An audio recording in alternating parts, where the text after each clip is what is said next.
Bonjour à toutes et à tous.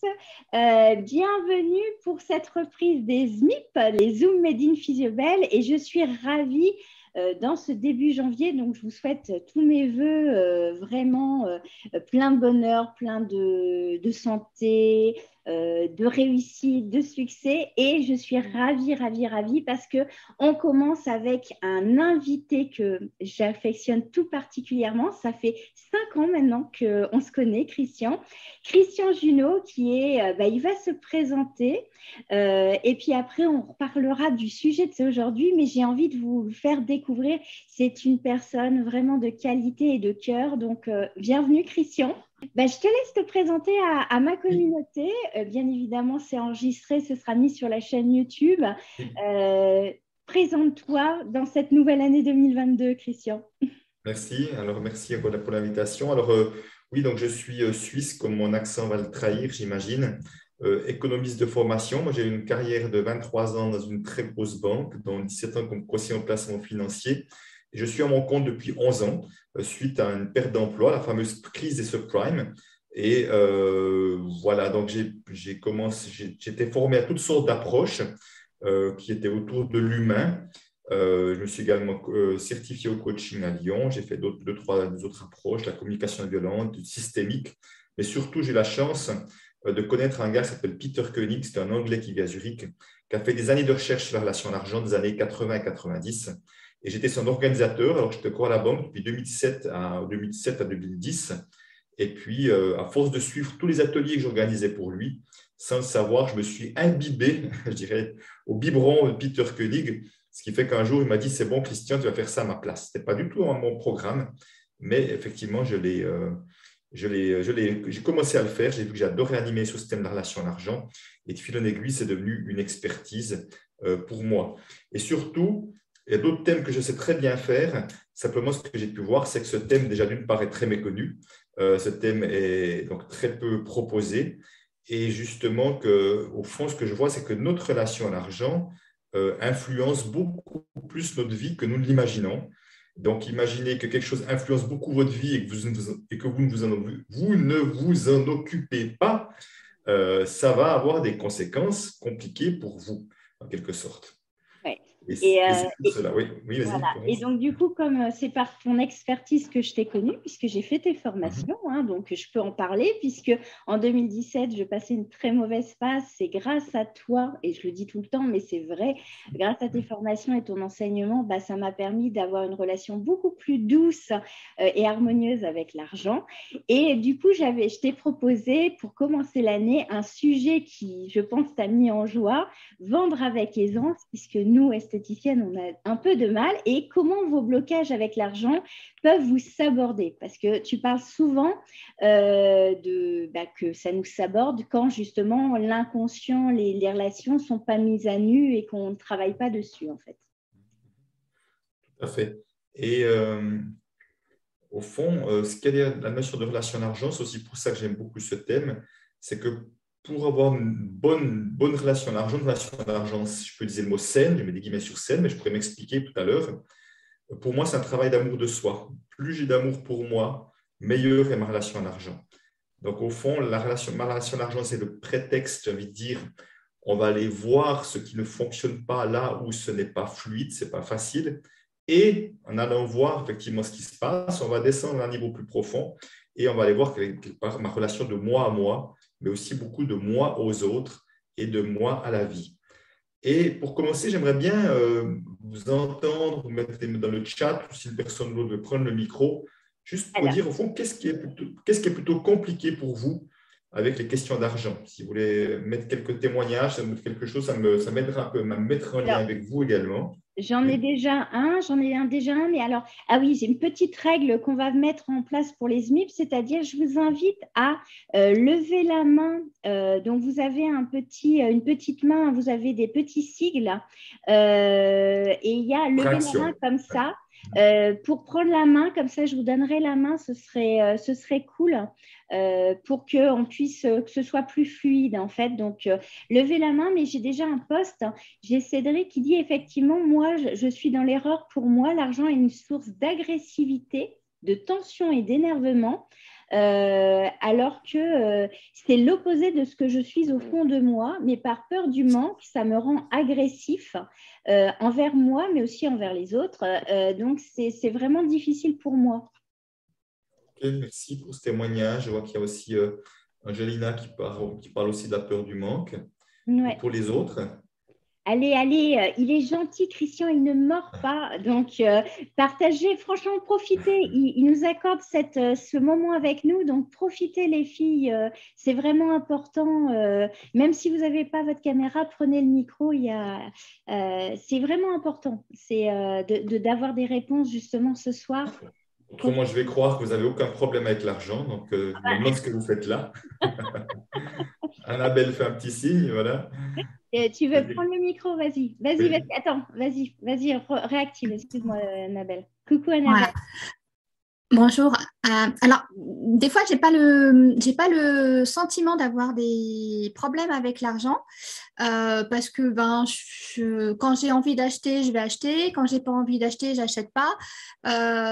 Mais c'est vrai que on parle souvent d'abondance. Si on n'a pas peur, à un moment donné, l'argent va venir à soi. Sauf que des fois, quand je vais lâcher du fric, ce qui est mon cas en ce moment, je sais que derrière, ça ne va pas arriver non plus. Ça sort, mais ça ne rentre pas. Donc, dire que j'ai un problème avec l'argent, c'est difficile parce que il y a peut-être des choses qui sont inconscientes, mais en tout cas, je ne m'en rends pas compte parce que je n'ai pas le sentiment d'avoir un problème avec l'argent. Ok. Bon, je Je ne sais pas si c'est clair, mais… Oui, c'est OK. Alors, après, on peut parler de difficulté ou là où c'est moins fluide, au-delà peut-être du mot problème qui est peut-être un peu connoté aussi. Voilà, est-ce que j'ai de la facilité à poser les prix, puisqu'on c'est un peu la chose de ce soir. Est-ce que je suis à l'aise de parler d'argent avec mes clients et mes clientes? Est-ce que je suis zen et tranquille, serein quand je fais mes comptes, quand je fais mes paiements? Ou au contraire, c'est plutôt compliqué? Est-ce que j'arrive à parler d'argent avec mes collègues, etc. Voilà, ça peut être des choses un comme peu ça tabou, aussi. l'argent quand même. Hein. Oui, mais c'est vrai, mais c'est pas. Mais on peut quand même en parler pour justement aller au-delà du tabou, parce que c'est bien des problèmes, c'est que c'est tabou, c'est vrai. Annabelle, je te rejoins. Marjorie nous partage une mésaventure avec mon ancien comptable qui me réclame des sous que je trouve inappropriés et du coup, j'ai pas mon bilan 2020, avocat et compagnie. Donc, en fait, ça génère aussi des problèmes justement dans l'établissement des papiers et des comptes qu'elle doit rendre comme toute entreprise. Et Sylvie nous dit, marre de compter, je voudrais être plus zen avec. Voilà. Oui, tout à fait. Donc quelque part, signifie que c'est pas assez, effectivement, et ça génère du stress, j'imagine, pour Sylvie. Alors, peut-être c'est important de savoir, c'est que la peur de manquer, c'est de très, très loin la plus grosse problématique qui sort dès qu'il s'agit d'argent. Ça touche énormément de monde. Même quand j'étais banquier, j'ai vu des millionnaires et des multimillionnaires avoir peur de manquer tous les jours. Donc, pour vous dire que ce n'est pas une question d'avoir de l'argent ou pas d'argent. La peur de manquer, elle peut toucher tout le monde. Moi-même, j'ai eu peur de manquer pendant des années alors que j'avais des super revenus à la banque. Donc, je peux voir aussi que je n'avais aucun problème financier et pourtant, j'avais peur. Donc, simplement pour vous dire que si c'est des choses que vous sentez parfois, c'est humain. C'est humain. Humain ne veut pas dire normal, mais humain, ça veut dire qu'on est des humains avec des émotions. Et simplement, le problème, ce n'est pas d'avoir des émotions. Le problème, c'est comment je gère mes émotions pour que les émotions ne prennent pas toute la place, en quelque sorte. Voilà, effectivement, oui. Un comptable effectivement, qui confond acheter et TTC, effectivement, ça pose quelque part problème sur… ou bien il y a une mauvaise communication, ou bien ça pose problème sur sa compétence, je ne sais pas. Mais… surtout que ça crée des problèmes à l'arrivée, puisque 20% à payer en plus, ça fait mal au portefeuille. Alors, on est entièrement d'accord. Oui. Entièrement d'accord. Après, je veux dire quelque chose qui ne peut peut-être pas vous faire tout à fait plaisir à certaines, peut-être. Mais la question, c'est est-ce qu'on tombe par hasard sur un comptable qui n'est pas à la hauteur? Parce qu'il y en a deux qui ont des problèmes avec des comptables. Est-ce que c'est le hasard ou pas? En tout cas, mon expérience me laisse penser que non. Mon expérience me laisse penser que non. Et ce serait intéressant peut-être pour Nathalie et Marjorie, dit tiens, j'ai des problèmes avec des avocats ou des choses comme ça, d'argent, des problèmes de conflit peut-être, ou en tout cas de mésentente. Ce serait intéressant de voir si des fois, dans la famille, il n'y a pas d'autres personnes qui ont eu des mésententes également. C'est pas arrivé à d'autres personnes de la famille d'avoir des problèmes d'argent, des choses comme ça qui ont… voilà, qu'il y ait un changement d'associé en cours de route, ça peut être plus compliqué aussi, évidemment. Voilà, mais on va aller voir un peu tout ça. Et puis, puisque le thème, c'était justement vendre avec aisance, oui. Alors, est-ce que vous vendez avec aisance? La question. Alors, est-ce que Allez, c'est facile? Est-ce que vous posez les prix que vous avez envie de poser? Est-ce que les prix sont vraiment à la hauteur de ce que vous voulez? Est-ce que vous êtes vraiment pleinement à l'aise avec vos prix? Vous êtes pleinement à l'aise à proposer un programme à vos clients, à proposer peut-être pas juste une séance, mais une série de séances? Voilà, c'est intéressant, Angelina. Je dis tu à tout le monde et vous pouvez me dire tu, évidemment. Ça ne vous choque pas, j'espère. Ce que tu dis, ça dépend qui est en face, Angelina. Ce serait intéressant que tu ailles un tout petit peu plus loin. Avec quel genre de personnes c'est facile et bien quel genre de personnes ce n'est pas facile. Pour qu'on aille un petit peu comprendre ce qui se passe. Pourquoi avec certaines, ça a l'air d'aller, puis d'autres, ça n'a pas l'air d'aller. Prends le micro, Angelina, vas-y. Oui. Quand je connais une cliente, qu'elle me parle beaucoup de ses difficultés financières, etc., je vais avoir du mal. Mais dans la conversation en fait qu'on peut avoir avec nos clientes pendant un rendez-vous. Par contre, une cliente qui vient pour, admettons, un soin visage, mais que je ne connais pas, je vais avoir plus facile à lui proposer parce que j'ai pas d'a priori, il n'y a pas d'affect, il n'y a pas de… Voilà. Donc, quelqu'un qui se confie à toi, il y a déjà une forme d'affect qui fait que tu vas être plus sensible à ça. Oui. Ok. Intéressant, merci. Ok, je note, je vais y revenir. Je n'ai pas tout à fait compris. Marjorie qui dit oui, mais mon souci, c'est le transmettre à mes salariés. C'est quoi? Transmettre quoi à tes salariés?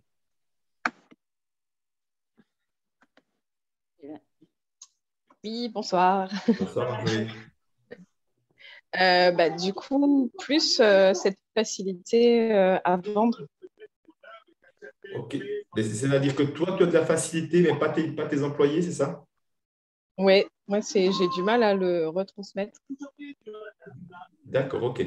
Donc, c'est comme si pour toi, ce n'était pas vraiment un problème, mais quelque part, pour eux, ça en reste un. Quoi. Ok. Oui. Ok.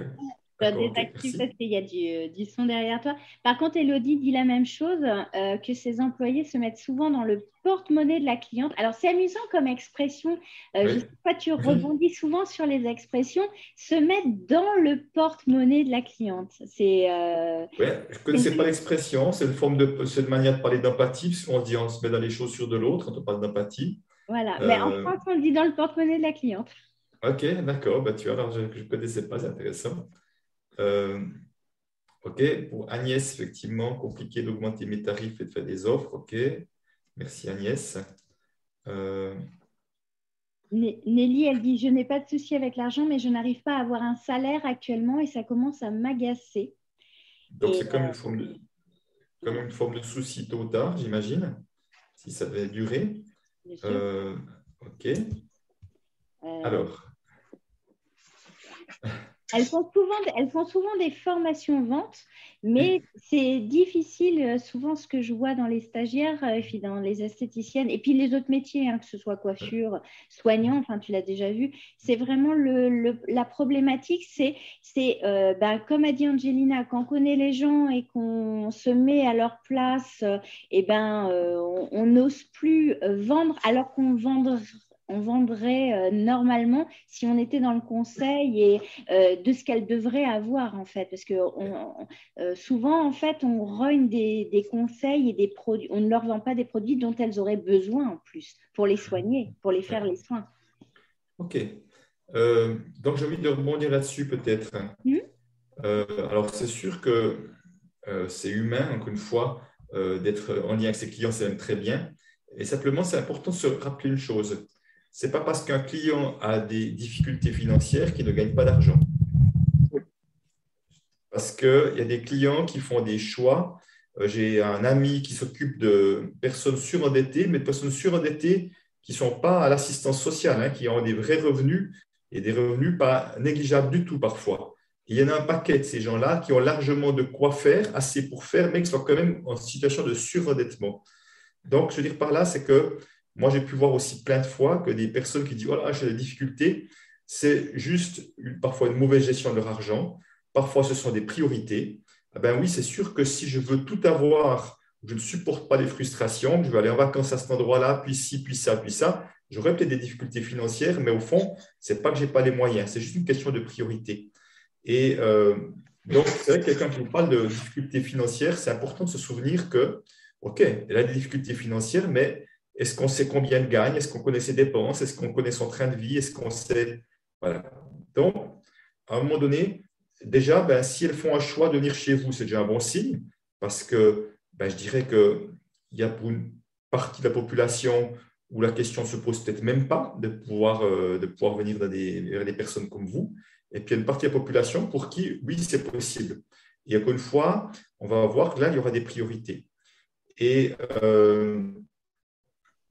un moment donné, rappelez-vous d'une chose importante, c'est que quand vous faites une offre à une cliente, elle a toujours le droit de dire non.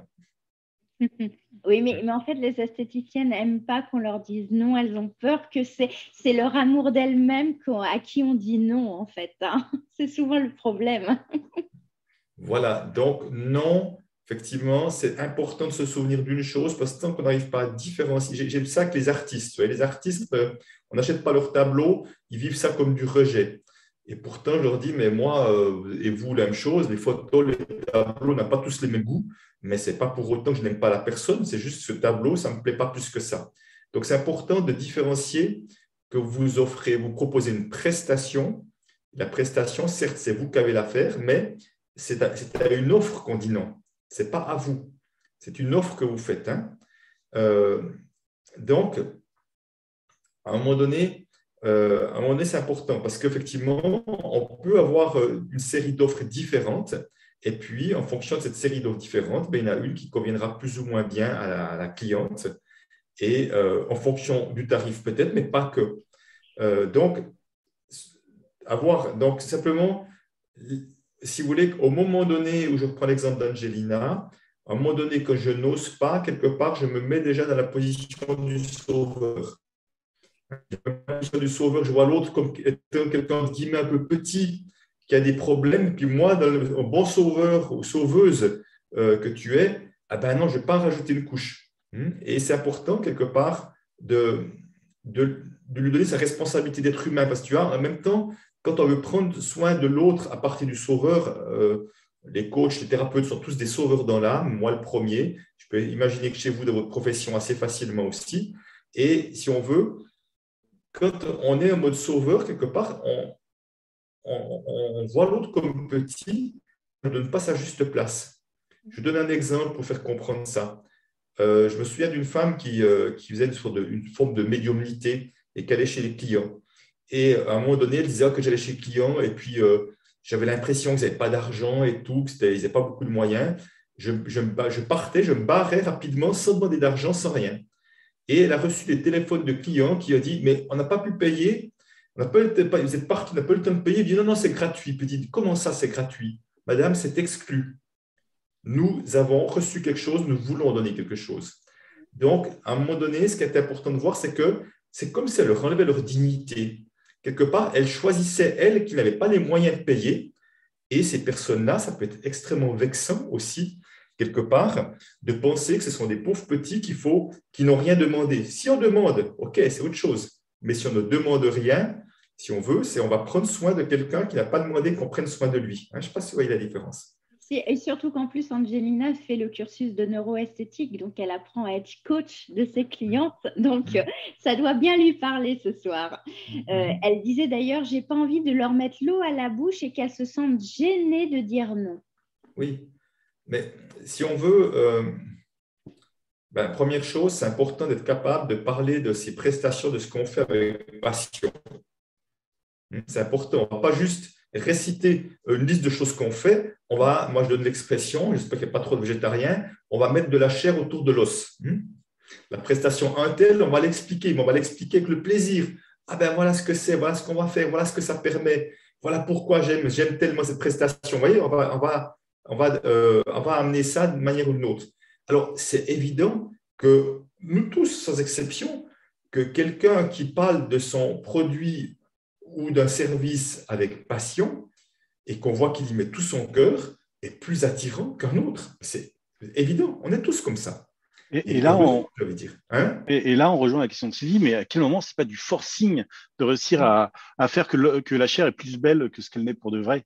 oui, absolument. Alors, pour moi, on fait du forcing de deux manières. La première, c'est si on présente la mariée plus belle qu'elle ne l'est, autrement dit, qu'on exagère des choses que n'est pas ce qu'on va proposer, ou qu'on exagère des effets peut-être, ou qu'on laisse sous-entendre que tous les clients ont cet effet-là, alors j'ai eu quelques clients qui l'ont eu. Moi, je sais qu'en faisant mes ateliers, il y a des potentiels de transformation énormes, mais je sais aussi qu'il y a des clients pour X ou Y raison, qui ne vivront pas ces transformations-là. Donc, je ne promettrai jamais une transformation parce que je peux faire que ma part, en quelque sorte. Hein. Donc, le parole de la mariée est trop belle, c'est la première chose. Et puis surtout, pouvoir accueillir si la personne dit non. Moi, en communication non violente, j'ai entendu que le non, ça voulait souvent dire oui, mais pas maintenant. Hein? Et c'est intéressant d'entendre ça. Encore une fois, non à une proposition, mais qui veut dire peut-être ce n'est pas le bon moment, c'est pas le moment, c'est peut-être, j'y reviendrai peut-être une fois, ça me fait envie, mais juste le fait d'en parler, si vous voulez, ce qu'il y a, c'est que si vous ne parlez pas de ce que vous avez à proposer, comment voulez-vous que ces personnes le connaissent et le sachent? C'est en parlant qu'elles pourront connaître ça, et dire, ah ben oui, ça me plaît bien, je n'aurais pas pensé, mais quand on parlait, ça me fait bien envie cette histoire-là. Donc, je peux vous dire, moi, à l'époque, j'étais à la banque, j'étais un horrible vendeur. Alors, si j'avais des prestations que j'étais convaincu, c'était bon, mais si je devais aller chercher des clients qui n'étaient pas des clients, j'étais juste 0,0. Et quand depuis je suis indépendant, on m'a dit, je me demande comment tu fais pour vendre. Je dis, je ne vends rien, je ne parle juste de ce que j'aime avec passion. Je ne fais que ça. Je parle de ce que j'aime avec passion et je vois que ma passion, elle est comme on dit un mot, comment dire ça, donc quelque part dans l'énergie que je vais déployer quand je suis passionné, on va être beaucoup plus facilement attiré. On parle de flow. Et Annabelle rebondit sur le fait qu'elle est capable de vendre des prestations, mais pas les produits qui vont avec. Et Sylvie a une autre question, c'est quand on me dit non, est-ce qu'on peut demander pourquoi la personne elle a dit non à cet instant, comme tu disais si bien en communication non violente? Alors, oui, je vais revenir peut-être juste Annabelle. Oui. Si tu veux juste prendre le micro, c'est quoi la différence pour toi entre le produit et la prestation qui fait que c'est compliqué? C'est de voir où tu es. Les prestations, en fait, sont mes mains, c'est mon métier. Oui. La vente, je ne suis pas vendeuse de base. Donc, j'ai le sentiment, en fait, que comme je n'ai pas les bases pour vendre, donc effectivement, j'ai fait des formations, mais en faisant ces formations, je n'ai jamais réussi à dépasser mes peurs et ce blocage pour pouvoir proposer mon produit. Alors, des fois, effectivement, je vais le proposer, mais alors, dès qu'elle me fait une objection basique, alors j'ai déjà ça dans mon placard, ou j'en ai, mais je ne l'utilise pas, ou une histoire d'argent, peu importe ce que ça va être, mais je suis incapable de rebondir. Alors que mes prestations, c'est tellement en moi et naturel que ça ne va pas me poser de problème. D'accord. Est-ce que tu es convaincu de ces produits? Oh bah quand même, oui, je travaille avec en tant que professionnel, donc oui. D'accord. Oui, je suis à 100% dans mes produits. Alors, c'est vrai que peut-être qu'avec les années, peut-être que je me lasse du produit, ou alors le fait de ne pas avoir de marque, peut-être que ça me manque de marque. Je ne sais pas en fait, parce que je pense que même si j'avais deux marques, comme je suis pas bonne vendeuse, j'aurais du stock, mais je ne les vendrais pas forcément plus. Donc, avant de me lancer dans quelque chose, j'aimerais déjà être en capacité de vendre ce que j'ai déjà. Oui, je comprends. Alors, j'aimerais déjà juste une chose, t'inviter à ne plus jamais dire « je ne suis pas une bonne vendeuse ». Parce que chaque fois que tu le dis, tu es en train de renforcer une croyance. Et au fond, ce que tu es en train de dire, c'est que pour mes prestations, ça ne pose pas de problème. Donc, la preuve que tu sais bien le faire déjà. C'est juste que tu n'as encore pas trouvé le moyen, le fil qui fait ça. Mais au fond, si on revient sur l'idée du forcing, est-ce que pour toi, ça serait plus compliqué? Est-ce que tu as peur que si tu proposes quelque chose, tu as l'impression que que tu veux en gagner le plus possible de la cliente avec les Non. produits? Non, du tout.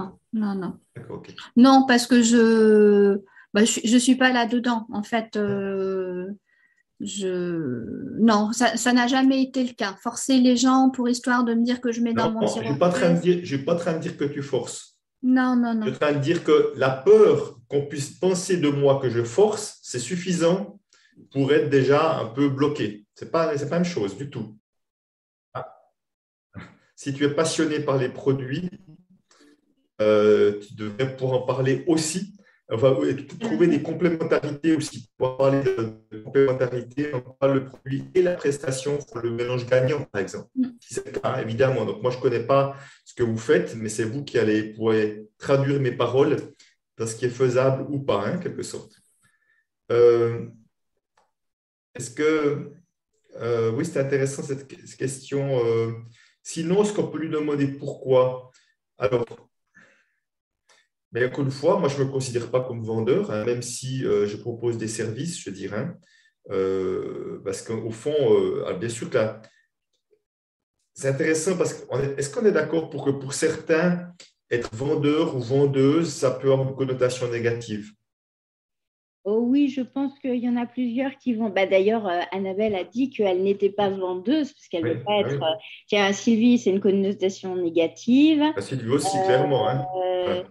Les autres, est-ce que vous mettez… Alors, certaines ont déjà travaillé avec moi sur la notion de vente, mais est-ce que les autres… Alors, qui veut prendre… Sylvie, tu veux prendre la parole pour expliquer un petit peu tes blocages par rapport à savoir proposer… Alors, tu disais que tu sortais de parfumerie, donc la vente, a priori, ne te fait pas peur.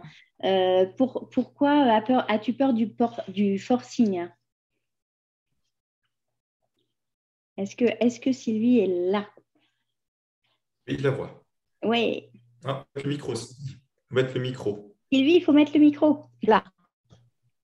Voilà. Ah, tu l'as mis, tu l'as relevé. Voilà. C'est bon là? Oui, on t'entend. Voilà. Bonsoir. Alors, oui, je viens de partir. La cliente revenait bien vers moi, mais voilà, maintenant, j'ai cette peur d'être sur le forcing. D'accord. Donc, quelque part, ça veut dire que tu as cru en tout cas ce qu'on t'avait dit. Ouais. Et ça a commencé à générer une peur chez toi en disant « Oh là là, si j'en fais trop ». C'est ça. D'accord, ok. Je reviendrai là-dessus juste après. Par rapport à ça, mais je vais d'abord répondre à l'autre question. Et puis… Alors, si la cliente dit non, peut-on lui demander pourquoi? Alors, c'est sûr que je n'ai pas la réponse à cette question parce que ça va dépendre de la relation que vous avez, ça dépend comment ça se passe. Quelque part, on entre dans une forme d'intimité, donc ça va vraiment demander, un certain tact, j'ai envie de dire. Hein. Mais après, on pourrait être peut-être de manière plus indirecte. Si la personne dit non, je dis OK, il me semble que ça ne vous intéresse pas, c'est bien ça. Hein, ça pourrait être quelque chose comme ça déjà pour essayer d'aller voir. Puis après, la personne te dit non, ça m'intéresse, mais ce n'était pas le bon moment, peut-être que je n'ai pas l'argent. Peut-être qu'elle va dire quelque chose d'autre, tu vois. Tu dis, mais pourquoi vous n'achetez pas? Quelque part, ça peut être un peu intrusif quand même. Hein. Surtout si on va me rebalancer un truc comme que j'achète quand même. Donc, à un moment donné, c'est vraiment en fonction de la confiance que tu as, que tu peux vraiment avoir un échange, une discussion. En tout cas, mais je dirais que j'irai comme avec un certain tact par rapport à ça. Moi, je me souviens qu'une cliente à qui je proposais régulièrement des choses à la banque et pourtant, je pensais vraiment que c'était quelque chose d'intéressant. Et un jour, je lui ai dit, vous savez, je suis un peu dépité parce que tout ce que je vous propose, dites non. Et je me demande vraiment à quoi je sers.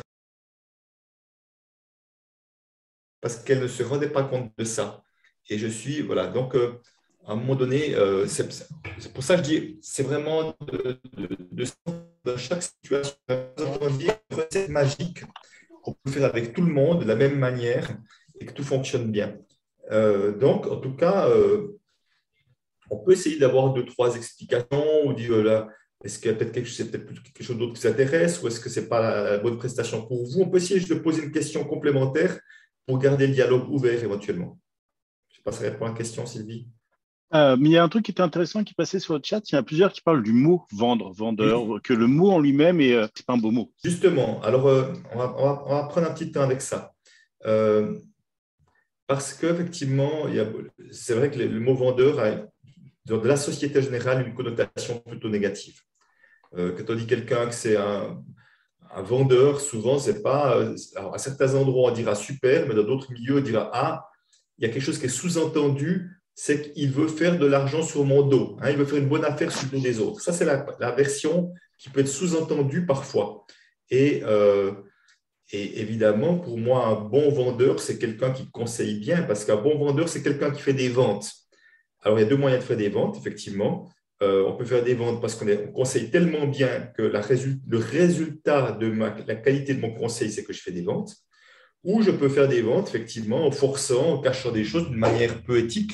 Simplement, ces gens-là, ils ne vont pas avoir leurs clients longtemps. Ça marche quand vous avez un client qui vient acheter un truc qui durera 10 ans ou 12 ans. Mais si vous achetez quelque chose régulièrement, ça ne va pas fonctionner comme ça parce que tôt ou tard, effectivement, les gens ne vont pas revenir s'ils ont l'impression qu'ils n'ont pas fini leur truc. Vous êtes déjà en train de les harceler pour la chose suivante. Donc, pour moi, c'est vraiment important de mettre le mot vendre, il est neutre. Et après, encore une fois, ça va dépendre de l'éthique qu'on met derrière.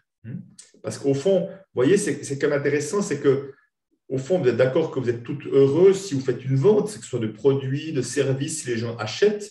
Donc, si les gens achètent, c'est qu'il y a eu une vente. Ça, c'est du langage, du français. Donc, vous êtes toutes heureuses d'avoir fait des ventes, mais au fond, vous n'aimeriez pas être des vendeuses. Vous voyez, et pourtant, que vous voyez ou non, vous faites des ventes. Donc, on va faire un petit exercice, mais qu'un exercice plus intérieur. C'est-à-dire comment vous pouvez accueillir la vendeuse en vous.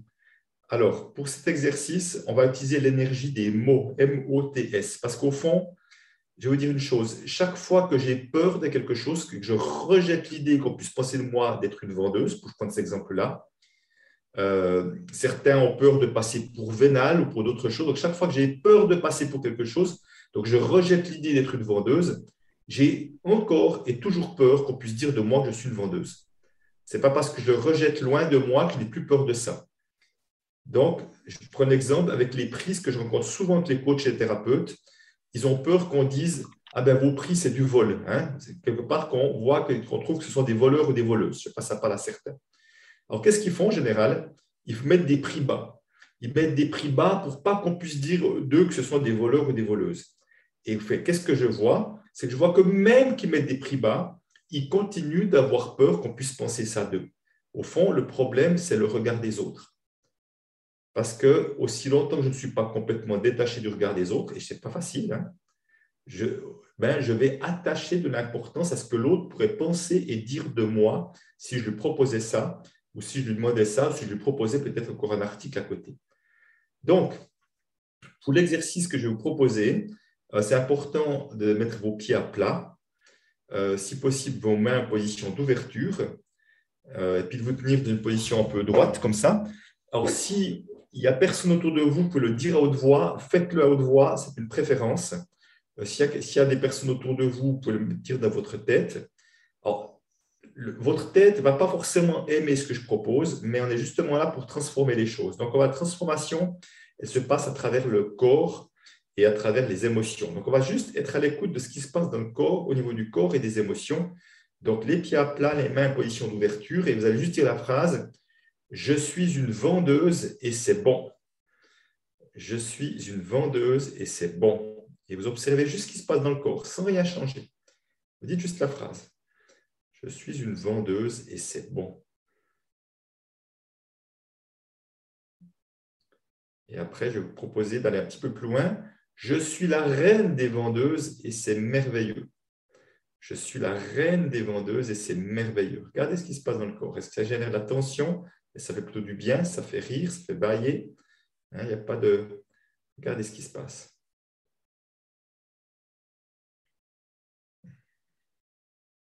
Je pousse encore un petit peu le trait. Je peux me dire, je suis Miss France des vendeuses ou Miss Belgique, si vous venez d'ailleurs, et c'est OK. Je suis Miss France des vendeuses et c'est OK. Regardez ce qui se passe dans le corps. C'est vraiment le corps qui donne les réponses.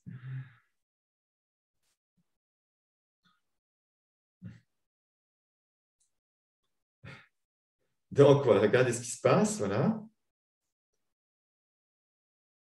Je suis une super méga vendeuse et c'est OK. Je peux dire la phrase, je suis une super méga vendeuse et c'est OK. Voilà, c'est juste observateur. Donc, comment vous pouvez accueillir la vendeuse en vous? C'est important que, comme j'ai dit, vendeur, vendeuse, c'est juste, au départ, ça peut mettre un métier, une fonction, ça dépend. Il n'y a rien de péjoratif. On peut faire ça avec énormément d'éthique, comme on peut faire ça sans éthique. Et on aura les 2 fois le même qualificatif derrière, le métier de vendeur ou de vendeuse. Moi, j'ai un vendeur de voitures, quelque part, il est super, il me conseille tellement bien, oui, qu'il va faire des ventes. D'ailleurs, c'est un des meilleurs vendeurs de tout Toyota de la Suisse, parce que tellement il est bon au conseil. Donc, c'est le roi de la vente, quelque part. Mais il le fait, je trouve, magnifiquement bien, parce qu'il est vraiment au service du client. Alors, maintenant, ça va être un petit peu plus compliqué parce que les phrases, elles vont par 2. On va chercher une chose son contraire. Alors, on va trouver c'est quoi le contraire d'être une vendeuse. Alors, si vous pensiez à la vendeuse dans le sens péjoratif, négatif, puisqu'on est en train de changer de regard, si vous pensiez à la vendeuse dans le sens négatif, c'était quoi l'autre côté de la pièce, comme une pièce de monnaie, un côté pile, un côté face. Qu'est-ce que c'est l'autre côté de la pièce? C'est quoi le contraire d'être une vendeuse? Peut-être vous pouvez le mettre dans le chat. Peut-être. Quel est le mot qui vous vient? Voilà, conseillère, professionnelle. Ouais, conseillère professionnelle ou une professionnelle? Tu mets les 2 ensemble, Elodie. C'est intéressant parce que je mets une professionnelle. Alors, l'un ou l'autre. Si je mets une professionnelle, ça sous-entendrait qu'une vendeuse ne l'est pas. Intéressant de voir. Déjà, ça parle de ce qu'on pense. Oui, on a vu effectivement, Nelly, que tu y allais de bon cœur. De se demander ce qui se passe, ton mari. Voilà, écoute, ça dépend. Alors, les autres, qu'est-ce que c'est quoi le contraire, la polarité d'être vendeur, le contraire d'une vendeuse? Donc, vendeuse qui était vue comme négatif, donc avant, c'est quoi le contraire? Les papillons dans le ventre, ok, c'est bien, donc ça travaille dans le ventre. Alors là, j'ai besoin de votre soutien, je ne vais pas pouvoir trouver le mot pour vous. Dites, alors pour vous, c'est quoi le contraire d'une vendeuse quand vous mettez pareil que les collègues conseillères? Oui, en fait, souvent, elles opposent vendeuse à conseillère. En fait, moi, je ne vends pas, je conseille mes clients. En fait, c'est souvent ça qui revient, en fait. D'accord, ok. Alors, je vais proposer une phrase. Alors, vous allez dire, je suis une conseillère ou une professionnelle, comme c'est égal, choisissez le mot qui vous parle le plus. Donc, vous êtes toujours la même chose, les pieds à plat, les mains en position d'ouverture. Et vous allez dire, je suis une conseillère, même en étant la reine de la vente. Je suis une bonne conseillère, même en étant la reine de la vente. Je répète, je suis une bonne conseillère, une bonne professionnelle, même en étant la reine de la vente. Et regardez ce qui se passe dans le corps. C'est important de tester, même si la tête n'aime pas. La tête a une chose, mais on ne s'occupe pas de la tête. Si on compte sur la tête pour sortir de nos problèmes, on n'a à peu près aucune chance, je peux vous dire. On doit squeezer ce que le mental nous raconte, ce que le mental n'aime pas, parce que le mental, c'est lui qui nous mène par le bout de la cuillère. Donc, c'est justement une manière d'aller juste voir au niveau du corps ce qui se passe et au niveau des émotions éventuellement. Donc, je suis une bonne conseillère, une bonne professionnelle, même en étant une championne de la vente. Oui, alors je ne sais pas c'est quoi qui ne croit pas, parce que ça, c'est la tête qui ne croit pas, mais c'est quand tu dis Annabelle, il, c'est qui le il? C'est le corps. C'est quoi? Tu précises. Oui, c'est tout à fait, c'est le corps, c'est qu'en fait je le dis et à l'intérieur de mon... mais j'ai mes jambes et mes bras qui bougent, du style non. Ouais. Mais c'est très bien, au contraire, si le corps bouge, c'est que ça lui parle. Si tu veux, là tu as fait une interprétation, tu as vu ce qui se passait dans ton corps et tu as interprété que ça voulait dire que le corps n'y croit pas. D'accord. D'accord? Simplement, s'il ne se passait rien du tout, là je te dirais, ok, ça ne te concerne pas du tout. Mais dès le moment où ça bouge, où tu as même envie de bouger et tout, c'est que le corps, il se manifeste Ça peut être parfois sous de tension, ça peut être de mouvements, d'énergie qui circulent, d'énergie bloquée, de plein de choses différentes. Ça veut dire justement que, parce qu'au fond, nos peurs, elles sont stockées dans le corps, elles ne sont pas dans la tête. Enfin, on se crée des peurs avec la tête, mais les peurs, elles sont dans le corps. Et c'est pour ça qu'on vient réveiller ces choses-là, quand on vient voir les choses que j'aimerais tellement pas qu'on dise de moi que je suis une vendeuse, une sale vendeuse, je ne sais pas quoi. Quelque part, on est là justement pour un peu décoller, je dirais, ces craintes qui sont parfois inconscientes, hein, conscientes ou inconscientes. Oui, tout à fait, vous pouvez le faire avec vos salariés aussi, absolument. Donc, simplement, si vous avez des tensions quand vous dites c'est l'une ou l'autre phrase, ça serait important de les redire. Je ne sais pas si, Florence, tu peux peut-être les noter dans le chat, peut-être. Oui, bien sûr. Je suis une vendeuse et c'est pleinement OK. Je suis la reine des vendeuses et c'est OK. Et puis, je suis une bonne conseillère, même en étant la reine de la vente. Donc, tant qu'il y a des tensions, redites-le jusqu'à que ça prend un petit peu de temps, ça va se libérer tout seul, le corps va faire le travail tout seul. Il n'y a rien à faire. Le corps, il a son intelligence que nous n'arrivons pas à contrer. Et à un moment donné, ce sera fluide. Vous allez même dire ça avec plaisir, avec fluidité. C'est comme si vous disiez « passe-moi le sel », ça passera tout seul dans le corps. Hein? À un moment donné, ça veut dire que c'est intégré. Et c'est important parce qu'au moment où vous cessez d'avoir peur de passer pour une vendeuse, eh bien déjà, vous serez beaucoup plus à l'aise pour proposer des choses. Mais tant que vous avez peur qu'on dise de vous que vous êtes une vendeuse dans le sens péjoratif ou une sale vendeuse ou quelqu'un qui pense qui est près de ses sous, je ne sais pas quoi. Voilà, donc Sylvie commence à aller mieux que les respirations profondes, donc c'est bon signe, c'est bien. Dès le moment où ces peurs-là, c'est vous qui êtes coincé. Donc là, on est déjà dans la peur du regard des autres. Donc je disais, des fois, ce qui se passe, c'est la peur de passer pour une voleuse, la peur de passer pour injuste, la peur de passer pour vénale. Voilà, oui, ben c'est bien Nathalie. C'est-à-dire que le corps, il donne les réponses, hein, ça fait effectivement bizarre, mais ce que ça fourmille, ça veut dire que c'est comme s'il y a de l'énergie qui se remet à circuler. Donc c'est très bien. On n'a pas tous les mêmes signes. Moi, ça sort beaucoup par des bâillements. D'autres, c'est des signes très différents de moi. Donc il n'y a pas de signe juste ou faux, mais simplement, quand c'est intégré, c'est que c'est plutôt un ou l'autre signe qui est plutôt plus agréable. Tant que c'est des tensions, c'est qu'il y a encore de la résistance dans le corps, ça demande à être dit ou redit un certain nombre de fois. Donc, vous voyez qu'une fois, vraiment, j'insiste là-dessus, notre plus grande prison, c'est la peur du regard des autres. Tant que j'ai peur de ce que mes clients vont penser de moi, je suis déjà coincé parce qu'il y aura toute une série d'attitudes que je vais avoir en espérant qu'ils apprécient et je n'oserais pas avoir d'autres attitudes en ayant crainte qu'ils n'apprécient pas.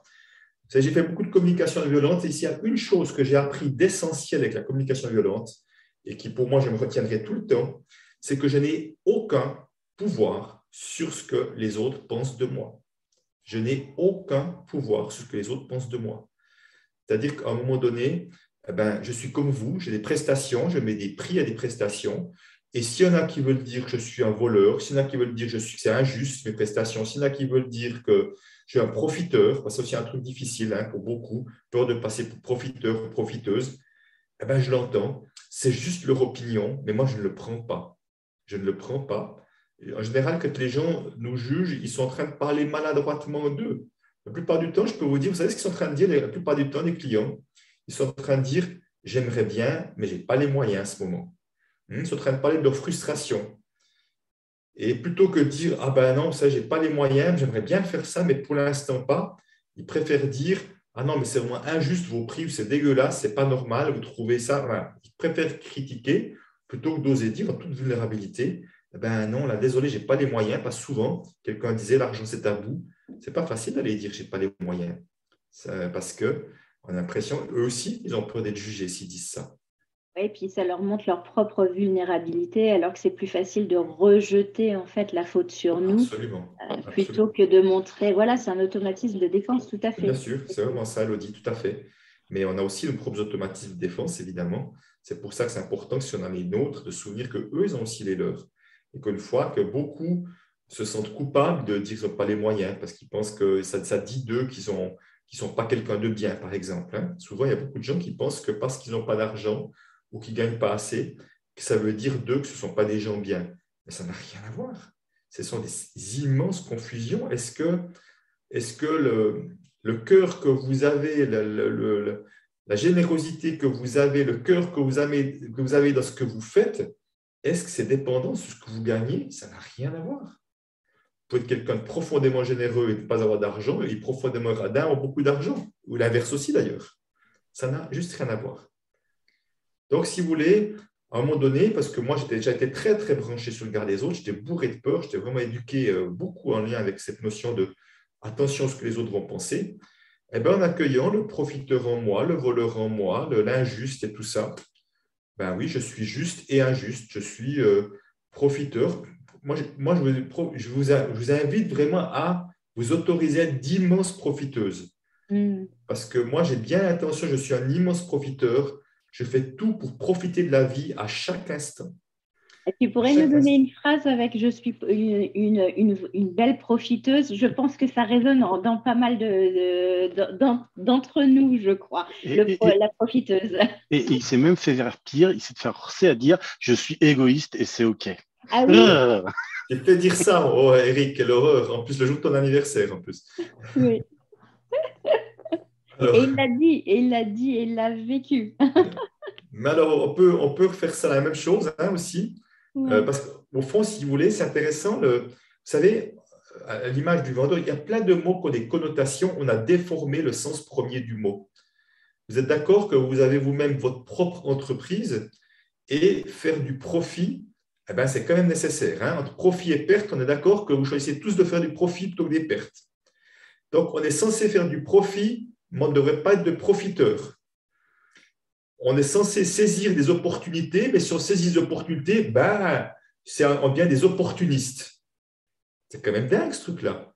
Saisir des opportunités, c'est génial. Si une opportunité aujourd'hui, on me propose une opportunité de faire un podcast, je vais saisir l'opportunité de dire oui. Est-ce que je suis devenu un opportuniste pour autant? Si l'opportuniste, c'est celui qui saisit des opportunités, alors oui, je revendique d'être le roi des opportunistes et j'espère l'être toujours plus, d'être capable de saisir les opportunités que la vie me propose. Vous voyez, il y a plein de langages qui ont été déformés, on nous a fait croire que ce n'était pas bien, alors qu'au fond, au départ, c'est neutre.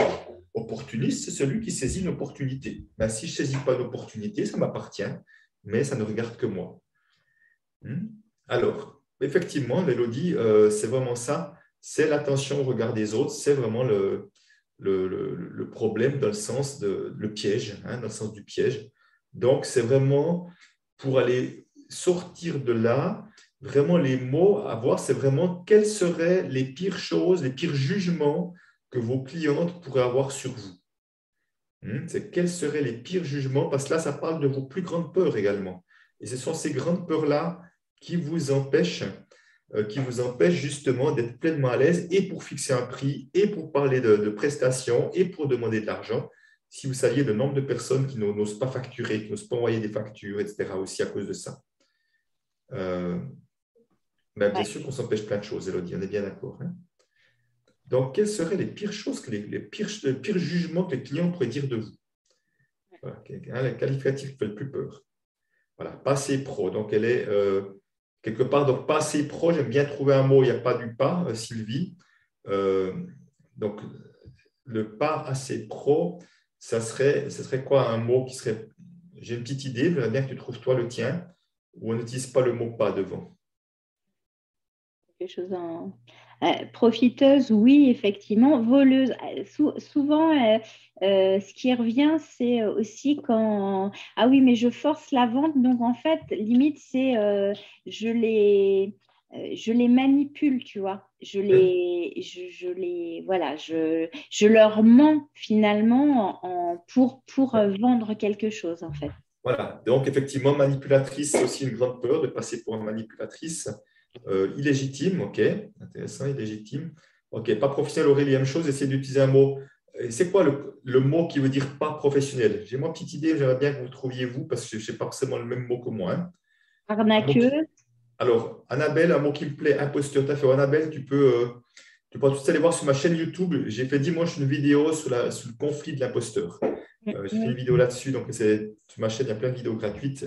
Voilà, arnaqué, vous voyez, vénal, manque de compétences. Vous voyez, là, ok, ça commence à sortir. Là, hein, là on commence à sortir, c'est bien. C'est bien parce qu'il n'y a que comme ça qu'on peut changer ça. Tant qu'on garde ça pour soi, effectivement, ça va être compliqué. voilà, incompétente pour Sylvie, exactement. Qu'est-ce qu'il y a? Il y a d'un coup un clavier qui apparaît sur mon écran. Voilà. Et puis, donc, vous voyez, c'est intéressant. Alors, pour moi, dans pas professionnel, effectivement, ça pourrait dire soit incompétente, soit amateur, peut-être. Que je passe pour une amateur ou une incompétente, par exemple. Ça pourrait être ça, le pas professionnel. C'est important de trouver. Donc, vous voyez, ce sont, au fond, si je donne un tout petit peu de théorie, l'être humain, il est tout et son contraire. C'est-à-dire que c'est important de se souvenir qu'une chose n'a jamais existé sans son contraire. Le chaud n'existe pas sans le froid. Le bien n'existe pas sans le mal. Le radin n'existe pas sans le généreux. Puis c'est toujours par comparaison. Le malhonnête n'existe pas sans l'honnête. Donc, vous voyez, à un moment donné, il y a toujours deux choses. C'est les deux côtés de la pièce. C'est les deux côtés de la pièce. Mais quelque part, c'est un peu, je dirais, si je prenais ça, voilà, c'est le curseur. Il y a une polarité d'un côté, une polarité de l'autre. Donc, je donne un exemple, généreux et radin. On a tous entendu, on est d'accord, 100% des personnes à peu près ont tous entendu la même chose. Être généreux, c'est bien.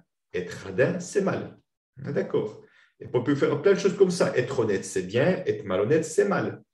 Voilà. Être intègre, c'est bien. Être manipulateur, c'est mal. On a entendu des choses comme ça. Vous voyez, des mots qui a le bien et le mal. D'ailleurs, le paradis, l'enfer, c'est la même chose. Vous voyez, tout est duel. Et au fond, nous, on voudrait être qu'une partie et pas l'autre. Eh bien, ça n'existe pas. Et ça n'existe pas justement parce que c'est comme une pièce de monnaie. Comme une chose n'existe pas sans son contraire, la pièce de monnaie, s'il y a un côté pile, un côté face. Vous pouvez dire au commerçant, je veux que le côté pile. Ben non, il va vous donner toute la pièce. Il va dire, ben non, vous prenez tout ou vous prenez rien. Et là, c'est la même chose. Donc, moi, je veux dire que être radin, c'est aussi bien que d'être généreux. Ce n'est pas mieux ni moins bien. Les deux sont bien. Parce que c'est des fois adapté d'être généreux et des fois, ce n'est pas adapté. Alors, juste pour expliquer, j'essaie de remettre les mots autrement. Vous êtes d'accord que radin, ça fait burk. Alors, je vais donner autrement. Généreux, c'est quand on ouvre. On ouvre pour que ça circule pour donner. Radin, c'est quand on ferme. On ferme, autrement dit, on ne laisse pas circuler. Moi, si j'ai un de mes enfants que j'apprends qui joue son argent au casino et qu'il est en train de se perdre au casino et qu'il vient me demander de l'argent, je vais dire non. Je vais dire non parce que je l'aime. Parce que je n'ai pas envie de l'encourager à encore plus s'enfoncer là dans sa dépendance. Vous voyez? Non, je ferme. Autrement dit, je suis prêt à ce qu'ils disent de moi que je suis un radin parce que je sens que ce n'est pas juste de faire ça.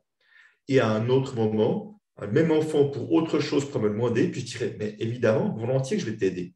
Donc, des fois, on ouvre complètement, des fois, on ouvre un peu, des fois, on n'ouvre pas du tout. Il y a tellement de personnes qui ont tellement peur de passer pour radines qu'elles vont se montrer faussement généreuses. Elles vont payer à tout le monde des machins, des trucs, alors qu'au fond d'elles, elles ont envie de dire non, vous voyez. Donc, au moment où on peut accueillir le radin généreux, on peut à chaque instant choisir quelle est mon attitude, quel est mon niveau d'ouverture. Est-ce que je suis devant un SDF? Est-ce que j'ouvre, je donne ou je ne donne pas? Vous êtes comme moi, des fois vous donnez, j'imagine, des fois vous ne donnez pas. Est-ce que ça fait de vous quelqu'un qui est radin à vie? Ben non. Ça fait juste de vous quelqu'un qui ferme à l'instant, puis quelqu'un qui ouvre à un autre instant. Vous voyez, là, on appelle ça des jugements, mais au fond, ce sont juste des attitudes qu'on a. Donc, on peut prendre toutes les choses, tous ces duos. Au fond, au moment où j'ai accueilli le radin et le généreux, ou la radine et la généreuse, vous avez toute la latitude de bouger sur l'ensemble du curseur. Si vous voulez seulement vous montrer généreux, eh ben, vous êtes coincé parce que vous pouvez seulement vous montrer là. Et même quand vous avez très envie de dire non, vous n'osez pas dire non de peur de passer pour radine. Vous voyez, vous avez qu'un petit marge de manœuvre sur votre terrain. C'est pour ça que c'est important de pouvoir vraiment être partout, sur l'ensemble du terrain. Et l'ensemble du terrain, ça veut dire quoi? C'est d'accueillir une chose et son contraire. Moi j'ai pu voir que être violent, c'était absolument justifié si on m'attaque. Et le reste du temps, ça n'a pas de sens. J'ai pu voir effectivement que être injuste, ben oui, injuste, je le suis, qu'on le veuille ou non, parce que je peux donner de l'argent à SDF, puis celui d'à côté, je ne donnerai pas, 10 mètres à côté. On peut voir ça comme injuste ou pas. C'est un choix. Mais dès le moment où je n'ai plus peur qu'on dise de moi que je suis injuste, je me sens libre de faire ce que je sens qui est juste. On revient à ça. Si j'ai peur qu'on me dise de moi quelque chose, je suis coincé dans ma dépendance du regard des autres, dans ma peur qu'on dise ça de moi. Parce que tant que je rejette une partie de moi, si je rejette la manipulatrice, si je rejette la voleuse, ou si je rejette la vendeuse, ce serait hyper difficile qu'on dise ça de moi, puisque ces parties de moi, je les ai rejetées parce que ça fait burk. Au moment où je les ai accueillies, ces parties-là, il pense ça, il a le droit de penser, moi je ne suis pas OK avec ça, et ça ne va pas du tout avoir le même impact. Dès le moment où j'ai accueilli cette partie, je serai plutôt relax et serein avec ça, alors que si je ne l'ai pas accueilli, ça me fait « Ah non, pas moi ». On ne va pas me dire que je suis injuste. Les personnes qui ont des blessures d'injustice, elles ont horreur qu'on puisse dire d'elles qu'elles sont injustes puisqu'elles ne supportent pas l'injustice. À un moment donné, on accueille l'injuste en nous. Parce que moi, j'ai élevé 3 enfants, je peux vous dire, j'étais sûrement injuste plein de fois là-dedans. Et pourtant, j'ai fait comme tous les parents, j'ai fait du mieux que je pouvais. Et au fond, malgré ça, mes enfants ne font pas la gueule, donc c'est bon signe. Mais d'ailleurs, c'est vrai que moi aussi, j'ai 3 enfants. Et même si on essaye d'être le plus juste possible, il y en a des fois un qui se perçoit qu'on est injuste envers lui par rapport aux autres, alors que nous, on a l'impression d'avoir été juste envers les 3. Mais oui, parce que vous voyez, à un moment donné, vous pouvez faire une réduction à un client, pas un autre. À un autre client, vous allez faire un petit extra, puis pas un autre. Prendre un peu plus de temps. Et les clients pourraient dire, mais c'est injuste. Pourquoi moi, vous ne faites pas le petit extra? Pourquoi moi, je n'ai pas eu droit au rabais? Pourquoi vous êtes dépêché de finir ça plutôt que de prendre votre temps? Voilà. Si la personne qui a envie de trouver de l'injustice, elle va trouver 10 000 raisons de voir de l'injustice. Ce n'est qu'une vue de l'esprit. À un moment donné, c'est pour ça qu'à un moment donné, c'est important de ne pas entrer dans ce jeu-là. Donc, vous voyez, la vraie liberté, c'est que plus j'accueille ces parts de moi, plus je suis complet, plus je m'aime. Parce que tant que je rejette des parts, c'est comme si des parties de moi, ça faisait burk. Donc, c'est comme si je disais, ah non, ma main, c'est dégueulasse, je n'aime pas ma main. Mais ça veut dire que je n'aime pas pleinement qui je suis si je n'arrive pas à aimer toutes les parties de mon corps. Parce que je le veuille ou non, je suis autant ma main que mon nez, que mes pieds, mais aussi que toutes mes parties intérieures. Donc, à un moment donné, si je veux être dans l'amour de moi-même, j'ai à apprendre à accueillir toutes les parties de moi, intérieures comme extérieures. Et plus j'accueillerai et j'aimerai ces parties de moi, plus j'aimerai la personne que je suis, plus je serai à l'aise pour fixer mes prix parce que je serai détaché de ce que les autres pensent. Et vraiment, ce que vous reteniez, c'est que de croire que parce qu'on met des prix bas, on a forcément plus de clients, ce n'est pas vrai. Florence, tu sais mieux que moi dans ton domaine, mais c'est partout la même chose, ce n'est pas vrai. Oui, ça, je passe mon temps à leur dire. De toute façon, la compétence, effectivement, ça se paye. Et de toute façon, si on se dévalorise, pourquoi les autres percevraient une valeur qu'on ne se donne pas soi-même? Exactement, magnifiquement dit. C'est magnifiquement dit. Et puis, effectivement, est-ce que vous avez envie d'attirer des clients qui vont juste regarder le prix? Si les gens comparent et vont juste choisir la personne à meilleur marché, moi, je n'ai pas envie d'attirer ces clients-là. Moi, j'ai envie que ces clients viennent vers moi parce qu'ils aiment ce que je fais, ils aiment mon énergie, ils aiment ma manière de faire et que c'est ça qu'ils font et qu'ils sont prêts à mettre le prix pour cela. Et le prix fera partie de certainement des critères, c'est vrai, mais ils ne vont pas juste voir ça, ceux qui gardent juste le prix et ça existe. Moi, je n'ai pas envie de ces clients. Je peux vous dire, c'est ceux qui râlent le plus en plus de ça. Elles le savent. Parce que les clients qui viennent pour le prix sont généralement celles qui ne sont jamais satisfaites aussi. Donc, voilà, Annabelle dit, j'ai mis 30 ans pour accepter ma valeur. Accueille, Annabelle. C'est un chemin continu tout ça, c'est sûr. On ne part pas de zéro valeur à super valeur comme ça, c'est un chemin. Mais c'est vraiment ce chemin, c'est se donner de la gratitude plutôt que se critiquer. De mettre déjà l'accent sur tout ce que nous sommes déjà de super plutôt que voir ce qui manque. Vous savez, le plus grand truc qui nous empêche d'être dans l'amour de nous-mêmes, c'est le pas assez. Je ne suis pas assez quelque chose. Je ne suis pas assez bien, pas assez expérimenté, pas assez gentil, pas assez si. Vous pouvez mettre une liste de pas assez qu'on se raconte et simplement dans un esprit de manque. Et chaque fois que vous êtes dans un esprit de manque, ça tire votre vibration énergétique en bas. Si des clients entrent dans votre salon et puis pour X raisons, vous avez une mauvaise nouvelle, vous tirez la gueule, vous avez le grand sourire, vous êtes d'accord que ça ne va pas faire la même chose aux clients qui arrivent. Vous êtes la même chose si vous allez quelque part. Vous préférez toujours des gens qui ont le sourire, qui ont de l'énergie, qui ont une belle énergie, que des gens qui tirent la gueule. Et je ne juge pas ceux qui tirent la gueule, je le regrette profondément. Donc, c'est vraiment important si je veux être dans une bonne énergie, qu'est-ce que je mets en place qui me met dans une bonne énergie? Et moi, je sais que c'est important de se donner de la gratitude pour tout ce que nous faisons, tout le mieux que nous faisons et pour qui nous sommes déjà. Parce que nous sommes tous des êtres humains avec des qualités, avec du cœur. Vous avez tous une envie de bien faire et ça a une valeur juste énorme. Et cultivez-là cette envie de bien faire. Je dis toujours bienveillance avec soi-même. Toujours. Absolument. Et vous savez, je dis souvent, moi j'ai une obsession. L'obsession, ça paraît aussi un mot négatif, mais non. Moi j'ai une obsession permanente.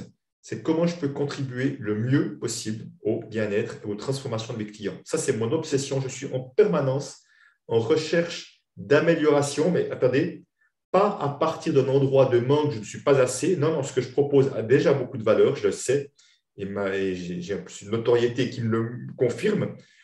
Et en même temps, ce n'est pas parce que j'ai envie de me reposer sur mes lauriers. Je me dis, s'il y avait quelque chose qui existait qui permettrait d'avoir encore un petit plus, eh ben, ça serait tellement mieux pour mes clients, je serais tellement plus heureux si mes clients pourraient avoir encore un peu plus d'impact dans mes accompagnements. Donc, si vous voulez, plus vous vous focaliserez sur la qualité de ce que vous allez donner à vos clients, la qualité dans le sens de tout, de la prestation, de l'accueil, du décor, etc., de la manière dont on dit au revoir, de la manière dont on peut faire des surprises, etc., plus l'argent arrivera comme une conséquence. Alors que plus vous penserez argent, plus ça sera en général au détriment de la contribution parce que la peur aura pris le dessus. Moi, j'ai quelqu'un qui avait beaucoup de peur et je peux vous dire trop souvent, la peur était le moteur de mes actions. Et quand la peur est le moteur de nos actions, je peux vous dire, on dit la peur n'est pas bonne conseillère, effectivement. La qualité vibratoire que j'ai, elle n'est pas bonne. Alors que je suis enthousiaste, ma qualité de vibration, elle augmente automatiquement. Et de dit, plus on donne, plus on reçoit, c'est ça. Oui. C'est effectivement quand on donne avec amour, mais c'est aussi de se dire qu'on est tellement pleinement heureuse et en gratitude de ce qu'on a qu'en fait, on accueille l'autre avec toute la passion qui t'anime dans tes soins. Et du coup, ça rejaillit en fait aussi sur toi parce qu'en fait, tu rayonnes en fait. Oui, tout à fait. Tout à fait. C'est vraiment important de revenir encore toujours au sens. Quel est le sens que ça a de faire ça? Vous êtes là aussi, vous êtes au service de la beauté. La beauté, c'est une valeur extrêmement importante, du bien-être aussi. Donc, c'est des valeurs très importantes et aussi de l'amour de soi quelque part. Alors, oui, après, c'est important, Elodie, c'est que nos salariés, c'est aussi nous qui les choisissons. Tu sais, non, je dis ça, je sais que c'est pas ça. Il n'y a aucune méchanceté quand je dis ça. Je vais vous dire, moi, je forme des spécialistes de la relation à l'argent. Et il y en a une qui s'est barrée, qui a presque rien payé. Et je dois reconnaître une chose, c'est que je suis, même si je trouve qu'il y a eu des propos très durs de sa part, mais je suis entièrement responsable de ça. Dans le sens, c'est moi qui ai choisi de l'accepter dans ce groupe-là. Elle n'a pas le pouvoir de me forcer la main. Et en plus, j'avais fait un arrangement financier. Celle qui payait moins que les autres, c'est celle qui a le plus râlé. Et effectivement, et qui s'est barrée en ayant payé vraiment pas grand-chose. Donc, à un moment donné, je suis entièrement responsable. Qu'est-ce qui fait que je n'ai pas vu? Qu'est-ce qui fait que j'avais des petits signaux? C'est important, effectivement, à un moment donné, de dire, est-ce que ce n'est pas les bons salariés pour l'instant? Est-ce qu'il y a à leur amener autre chose? C'est tellement plus complexe. Moi, j'ai beaucoup travaillé sur la notion d'équipe, mais je ne vais pas pouvoir répondre comme ça parce que ça dépend tellement de tous les problèmes. Il y a beaucoup dit, ça dépend de l'histoire aussi. Et, moi, je sais que j'ai eu beaucoup, alors je partage souvent, j'ai eu beaucoup de problèmes avec mes salariés. Alors, je dis problème en rigolant parce qu'en fait, c'est moi qui les choisissais mal. Et dans ma petite tête, j'avais souvent cette intuition qui me fait « Ah, elle ne convient pas forcément, mais je la prends quand même parce que par peur de ne pas trouver, je prenais ce qui m'arrivait. » Et puis, j'avais à vivre. Et puis, je pars toujours comme toi du principe que l'univers fait bien les choses, donc que j'avais à vivre certaines choses pour me faire grandir et elles m'ont fait grandir. Bon, difficilement, mais j'avoue que j'ai beaucoup appris avec ces expériences-là. Et puis, oui, merci Florence, merci pour ce partage. Et puis, ça, une chose, moi je vois des fois des personnes qui ont inconsciemment une croyance qui est on ne peut pas compter sur les autres. Si vous avez cette croyance-là, automatiquement, vous allez attirer des personnes qui vont vous confirmer qu'on ne peut pas compter sur les autres. Donc, c'est pour ça que c'est vraiment Moi, dans mon activité, j'essaie beaucoup de mettre en conscience des croyances inconscientes parce que nos croyances créent notre réalité. Oui. Si je pense que la vie est dure, je vais avoir une vie qui sera dure en permanence. Hein, je travaille beaucoup les histoires familiales. Si je viens de familles qui ont vraiment galéré et tout, qui ont eu de la difficulté, par loyauté familiale, on va revivre aussi de la galère, des difficultés, malgré qu'on a des talents, que ça pourrait mieux marcher. Et je travaille beaucoup cette notion de loyauté familiale, effectivement. Comment on peut se détacher pour s'autoriser à plus de fluidité, plus d'aisance, même si ce n'est pas le schéma qui était celui qui était là avant. Donc, c'est quelque chose de… Voilà, c'est vraiment comment on peut se libérer de ces loyautés qui nous tirent en arrière, alors que nous, on a envie d'aller de l'avant.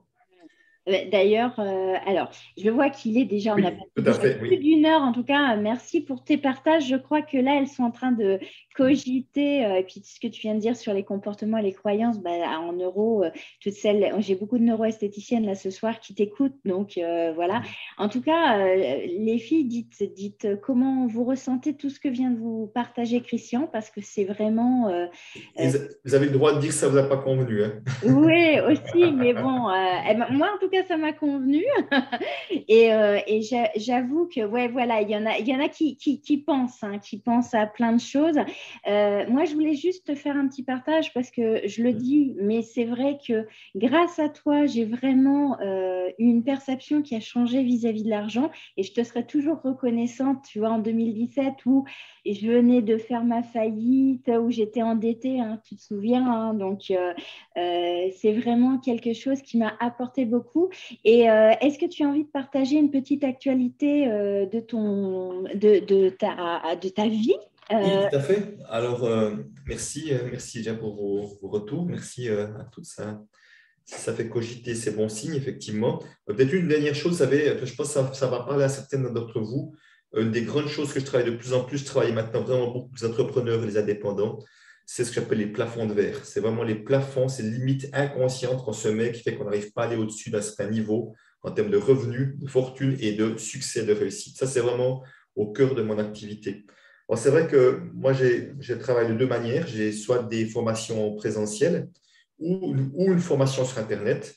Et pour la première fois cette année, je fais une formation sur Internet qui sera uniquement destinée aux entrepreneurs et aux indépendants, alors qu'avant, c'était pour les particuliers. Puis j'ai fait un mélange la dernière fois. Maintenant, je ne fais plus que ça.